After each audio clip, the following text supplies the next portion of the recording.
civilmedia.mk. Слободно, независно, отворено. Почитувани, кога го воспоставивме концептот полицијата во служба на граѓаните, како раководство на МВР, тргнавме од премисата дека продлабочувањето на партнерството меѓу граѓаните и полициските службеници ќе произведува поефективни резултати за безбедноста и сигурноста во одржувањето на јавниот ред и мир и во заштитата на материјалните добра. А тоа се претпоставуваше најнапред да се извршат коренити и системски реформи во полицијата, кои би го зголемиле нејзиниот кредибилитет за граѓаните. Значи, на стратешко ниво, реформата на безбедносниот систем не беше прашање на избор, туку прашање на опстанок, силно изразена волја на сите општествени чинители, на јавноста, на граѓаните, конечно да се воспостават норми и концепт кои што ќе бидат и гаранција за заштитата на човековите права и слободи, но истовремено силна брана против секакви тенденции на корумпирање на безбедноста и против нејзино ставање во функција на злоупотребата и незаконитото работење. И тој чекор го направивме со цврста одлучност да се етаблираат принципите на владење на правото во сферата на безбедноста, како еден од круцијалните фактори за просперитет на државата. Примерно во однос на реформата на оперативно рамниште, МВР имаше исклучително комплексна задача, имајќи предвид дека реформите во безбедносно-разузнавачкиот систем беа нужност и согласно програмата за пристапување кон НАТО алијансата, но и според едно од клучните преговарачки поглаве на Европската Унија, поглавието 24. Токму во таа насока е формирана оперативно-техничката агенција, ОТА, како независен државен орган за следење на комуникациите и овозможување на пристап до податоци на органите овластени за следење на комуникациите. Непосредно после ова, откако страна на владата беше усвоен предложениот модел за реформа на безбедносно-разузнавачкиот систем и управата за безбедност и контраразузнавање, излезе од органите во состав на МВР како посебна агенција од 1.9.2019 година под ингеренции на владата. Целите и задачите на АНБ беа јасно дефинирани, без полициски овластувања, со превентивна, а не репресивна функција. Во исто време работевме на изготвување на уште едно законско решение за координација на безбедносно-разузнавачката заедница, со цел да се уреди поставеноста и надлежноста помеѓу овие служби. Во овој закон кој беше изгласан со двотретинско мнозинство се предвиде формирањето на посебно тело за координација на безбедносно-разузнавачката заедница. При тоа беше утврден прецизен делокруг на работење, состав, начин на работа и донесување одлуки. Се со цел спроведувањето на ефикасната координација на безбедносно заедничката заедница во државата.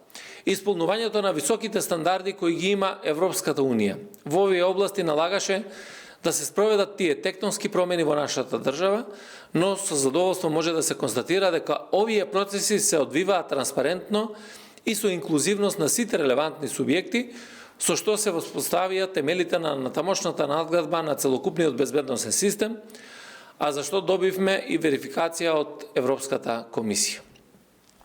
Паралелно со ова оперативно рамниште, поради прилично незавидни материјално-технички услови во кои што беа затекнати институциите задолжени за безбедноста, пред се мислам на полицијата, се зафативме со надминување на постојните и создавање нови услови за нормално функционирање на полицискиот систем, особено во поглед на крупните законски измени донесени во сферата на безбедноста, бидејќи зошто ни се законите доколку не се почитуваат.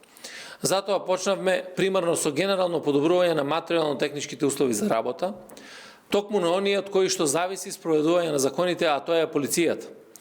Континуирано во овие неколку години се планираа средства во буџетот на Министерството и се инвестираше во материјално обезбедување на униформираните полициски службеници од сите организациони единици. Со нова опрема и униформи, кои после повеќе години ги обновивме, со тоа јасно дадовме до знаење дека на секој полициски службеник треба и мора да му се обезбедат елементарни предуслови за нормално работење. И дека интегритетот, опременоста, статусот на полицискиот службеник се императив без кој што е невозможно спроведување на каква било системска реформа во тој домен. Во насока на севкупното подобрување на професионалните услови за работа, Преку правилно и планско користење на буџетот на Министерството за овие 5 години беа санирани, односно делумно и целосно реконструирани 72 објекти на Министерството во сите сектори за внатрешни работи. Напоредно со оваквите активности не беа занемарени ни потребите од техничко одржување и осовременување на работата на разни организациони единици при Министерството и со редовно сервисирање на сите тековни обврски. Успеавме да ги намалиме старите наследени долгови по разни основи. Секако тоа имаше своји позитивни ефекти во секојдневното функционирање на Министерството, зашто впрочем најдобро сведочи јавно презентираниот извештај на мисијата на ОПСЕ во нашата земја, насловен како истражување на демократското политичко работење на полицијата. Резултатите јасно укажаа дека во јавноста, меѓу граѓаните, но и во редовите на полицијата, активностите на МВР наидуваат на позитивен прием, како и концептот за воспоставување на професионална и стручна полициска служба, која што примерно ќе биде реален сервис на граѓаните. Бројките се недвосмислени дека довербата на граѓаните во полицијата расте, а параметрите укажуваат и на намалување на стапката на вкупниот криминал од година во година во споредба со претходниот период, како изголемување на вкупната ефикасност за на полициските служби, со постигнати значајни успеси во откривање на криминалот со дрога, криумчарењето мигранти, корупцијата, економскиот криминал, откривање на криминални групи и во безбедноста на сообраќајот, преку намалување на бројот на жртви во сообраќајот, намалување на сообраќајни незгоди со потешки последици и намалување на вкупниот број на повредени лица. При тоа морам да напоменам дека напорите во насока на подинамично реформирање на Министерството и негово целосно сообразување со стандардите и нормите на современите и квалитетни европски и светски политички практики и континуирано течат, а во одредени сегменти дури и се интензивираат. Имено, во процесот на редовното функционирање на МВР беа детектирани клучни прашања за кои беше оценето дека е потребна нова регулатива, односно измена на постојните законски решенија со цел на админување на системските недостатоци и проблеми, како и обезбедување на поголема ефикасност во вршењето на надлежностите на ова министерство. Затоа се пристапи кон ревидирање на законски решенија, односно се доставија предлог измени на Закон за внатрешни работи и Законот за полиција, кои се во собраниска процедура. Голем дел од овие прашања се на иста линија и со препораките содржани во извештајот на ГРЕКО за евалуација на Република Северна Македонија во насока на спречување на корупцијата и промовирање на интегритетот.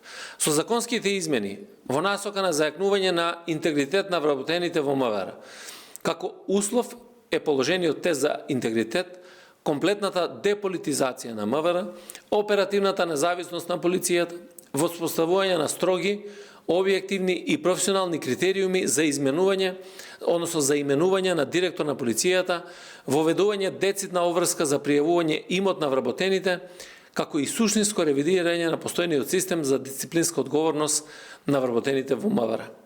Затоа со право веруваме дека во наредниот период, продолжувајќи во континуитет со силна мотивираност да ги градиме севкупните капацитети на оваа наша институција, можеме да претендираме на уште подобри резултати во работењето на сите организациони единици на Министерството. Civilmedia.mk. Слободно, независно, отворено.